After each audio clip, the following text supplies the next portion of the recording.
So this question about color bleed was on a video with this 3 where I have this deep blue next to yellow. So I always start with the usual things where I add white gel food coloring to my icing before any other colors.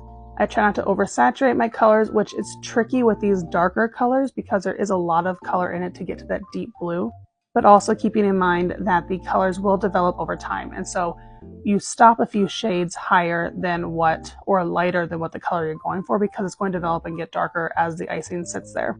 However, I was nervous about this one, and I could kind of see around the edges that there was potential color bleed to happen as the cookie was sitting out and drying overnight. So I'll show you a little trick that I do every now and again that I did on this set. So these are my son's birthday cookies, and he wanted Power Ranger cookies. And so it's all these like primary, like deep colors next to white.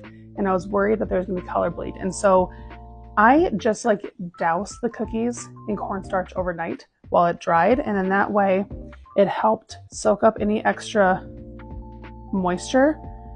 And it doesn't always work perfectly, but it helps prevent the colors from bleeding into each other just a little bit. So there's still a little bit of bleed happening right there, but it's not over the entire cookie.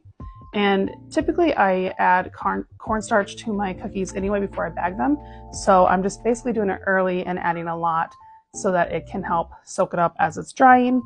And it does take away a little bit of the shine from the cookies, but not enough that it makes like a huge difference.